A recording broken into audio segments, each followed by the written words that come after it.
Doug Leier. Dougie, how are you, buddy? I'm doing good, man. I'm doing really good. You're looking sharper than a number 2 pencil today. You guys can have your red state, blue state, orange state. Okay, I Orange. love that. I love that. The in color, you can talk about fashion. I can do everything. I can do politics. I can do fashion. The in color is blaze orange. Well, it's blaze orange. It literally is, though. It really is. We're talking about, of course, deer hunting.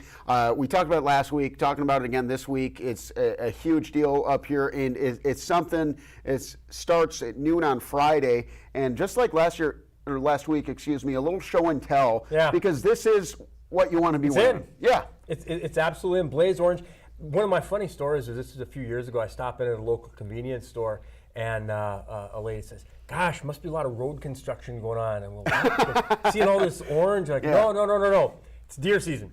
It's deer season, and that's really the heart of whether it's North Dakota, South Dakota, Minnesota. Everything opens up a little bit differently depending on the state, and every state does things their own way. But the bottom line is blaze orange, and safety is number one. You can talk about the biggest buck in the world. You can talk about everybody filling out their bag limit, but if you're not safe, if you end up, and we say this, and I know sometimes people get tired of preaching about the safety, but that's really where it begins and where it ends. You can miss every single deer, and you're going to have memories of all the shots that you missed. Yeah. You can shoot the smallest deer, and the guys can rib you, oh boy, he shot a deer the size of a dog.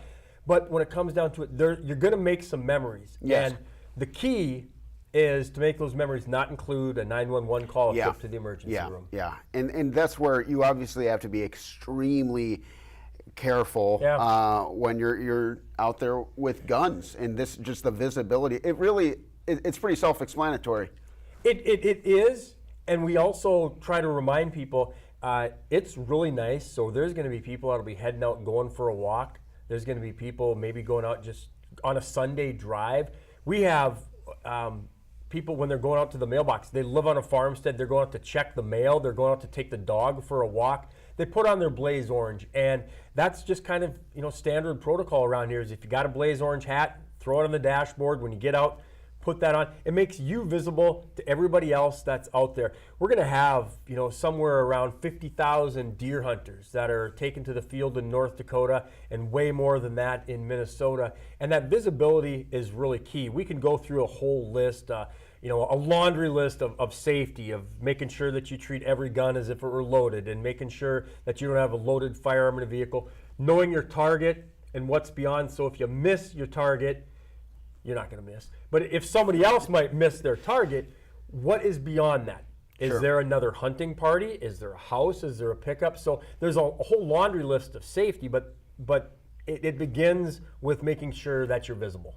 Well, let's get into some of the rest of it. What can hunters expect to find when North Dakota deer season opens Friday, 12 noon? Right, and I'd love to say that everybody's going to find the biggest buck that they want and the most deer. Our deer population in North Dakota is slowly rebounding. We've got actually about 3,300 fewer tags than what we had last year. We had a nasty winter a year and a half ago that really was hard on our deer population. So in order to grow the population, if you want to grow your deer population, unfortunately, you have to reduce the harvest. Okay. Fewer hunters taking fewer deer allows that population to maybe grow a little bit. So it's kind of a tough pill for hunters to swallow. Like, man, I wish I had a tag. But our goal from Game and Fish is not just to put as many hunters as we can out in the field. We want the hunters, if you draw a deer tag, to have a pretty good chance at finding a deer and then filling that deer tag. Because what we've seen in the past is, hunters, they want to draw a deer tag, but they also don't want to go out there and go, gosh, there's no deer around. Yeah. What did I get a tag for? Why am I out here hunting? And because sometimes you're investing literally hundreds of miles, thousands of dollars, and a weekend and your time to go out and look for deer. And if you don't find any, well, then that kind of defeats a little bit of the purpose. So while some hunters wish, gosh, I wish I could have drawn a tag. It's been 3 years or 5 years since I've drawn a tag. If you drew a tag, we feel that you're going to have a chance at finding a deer, and then the rest comes up to you. If you got the gun sighted in, if you walk enough, put in a few days worth of work out there, and you should be able to find a deer out there. So the population, I would say, okay, if I was going to put away. I'm not going to tell you that you're going to the Super Bowl when you're probably not even a playoff team. Oh yeah. Speaking of blaze Yeah. orange, huh? Mm-hmm. Yeah. Sorry about that. Oh gosh. Yeah, we'll see. Yep, that's right. And that's what hunting is about. That's that parallel that you and I have drawn, is that we can make predictions about this weekend's game. Yeah, yeah. And we're going to find out when we hit the field. Yeah. And anything can happen. Yeah. And you're not going to win the game sitting at home in your basement. Yep, that's true. And so you got to get out there, and any given deer hunting day instead of any given Sunday. I'll work on that one. That was It's okay. It's been a long week, man. It has. I think Yeah. everybody in the newsroom a little extra sleepy today with election night Yeah, last you're going night. into overtime. Yeah. Sudden death. Oh man, just like the Bears, and then they'll give it to their backup center or something. Oh gosh, I'm never gonna not forget that. Yikes. You have to. Oh man. You have to remember. Yeah, I gotta try my best. Yeah. Anyway, getting back from the playing field to the fields, we talked a little bit about safety. Always good to dive more into that. We talked about visibility. What other big safety issues are out there? You know what might be the biggest one that people don't ever really stop and think about is, maybe you've heard of buck fever. And that's kind of that, you're out there, you see the deer, and you go, wow, this thing is huge, or it surprises you, and you kind of lose your sense at that moment. You get caught up in the moment. They call it buck fever, and it can be anything. It can be from a doe, it can be from just about anything. Buck fever is really, really a part of the hunt, a part of the safety message that we really try to emphasize. And going right along with that, and I'm not trying to be disingenuous, but when you combine kind of the heritage of deer hunting, and you have dads and sons and uncles and brothers, we've been doing it this way for years. This is the way we always hunt. This is what we've been doing, and this is how we get our deer, and this is just the way we do it. Might not be the safest. 10 feet tall and bulletproof. That can't happen to us. We've always done this. It's not going to happen to us. So that ain't going to happen to us. That buck fever combined with that happens to the other guys out there.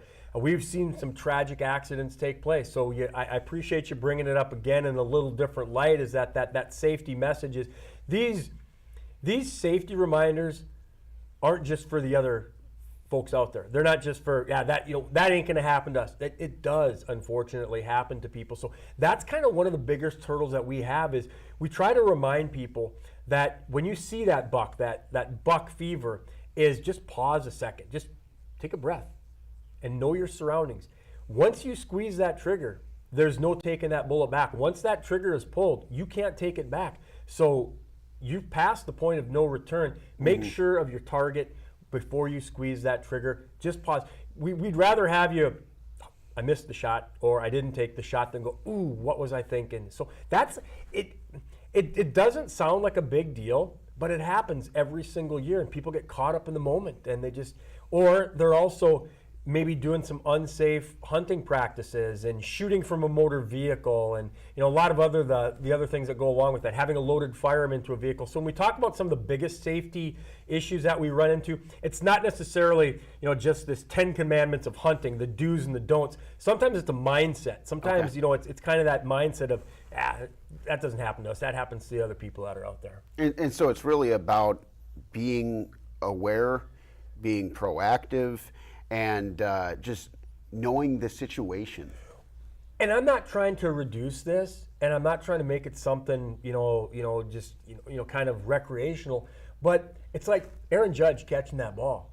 You catch the ball. Maybe you've done it a million times. You got to do it this time too. It's like making that throw. You have to do that. There is no, well, this time something bad isn't going to happen. It might happen this time. So you bring up a really good point on that. And and I think when we get back to it, one of the fun things about deer hunting, and again, this goes across the borders, North Dakota, South Dakota, and Minnesota, is this is the heritage. This is the legacy. This is where you see generations, grandpa, son, and grandson that get together and get out into the field. We get comments from people, and we know where it's easier for a guy to get together with his old teammates on deer season than it is to catch up with people on Thanksgiving and to catch up with on Christmas. You got those family obligations, but every year on deer season, you and the old guard, the old guys, you get together and you go out deer hunting. So there is that heritage and that legacy, and that's really what it comes down to is making memories. And it should be. The other side of it is with the weather coming this weekend, it's going to be tough to come up with an excuse not to get out and go for a walk. I mean, Yeah. it's not going to be, crummy weather conditions, so should be some pretty good field conditions for the deer opener that happens at 12 noon on Friday. Very good. And, it kind of brings me to the next one here on the rundown. Let's say you drew that tag. Yeah. What's next? What can people, what's there to do? I guess if you didn't, Oh, yeah. If you didn't draw a deer tag, yeah. doesn't mean you have to stay home. We're seeing some great duck and goose migration. Actually, we kind of referenced this last week a little bit. We may see some of the best duck and goose hunting take place right during deer season. So you didn't draw a deer tag, you're not a deer hunter. The pheasant hunters are doing quite well. There's a lot of stuff to do outdoors, and that's kind of a point of emphasis is get out there, find something to do. Go duck hunting, go pheasant hunting, go out and walk for somebody else that's deer hunting. You can go out and do some coyote hunting. There's a lot of opportunities to get outdoors. What about fishing? Is it a good time to go fishing? It is. Yeah, and we got to get T-shirts. Some of my best memories are on the deer opener, getting Okay. sunburned, sitting alongside the banks of the Cheyenne River. So hey, go fish too. You got to love that. Yeah. Doug, always a pleasure, my friend. You too. Thank you so much. Are you going out this weekend? You going to get hunting? I'll be working. You'll be working. Yeah. Okay. That's good though. Okay, You that's got to good. have a referee for the game. Yeah. Yeah. Okay. So you're the referee. I'm the referee. What do you got to do? I'll be wearing the zebra stripes. Okay. Do you I'll be the have the referee. hand signals down? But yeah, right. So in all sincerity, a lot of my job is making sure all the questions are answered, helping people out because we have sure, literally okay. thousands of people that are out there. They misplace a deer tag. They're not sure about a rule and a regulation. So for me, it's a fun time. Is making sure that people are dotting the I's and crossing the T's and getting outdoors. And if you have any problems, you have any questions, pick up the phone, give us a call, 701-328-6300. Boom, shaka laka. That's a good place to end it, my friend. Thank you so much. Take care. Always a pleasure. Thank you all for tuning in on Valley News Now.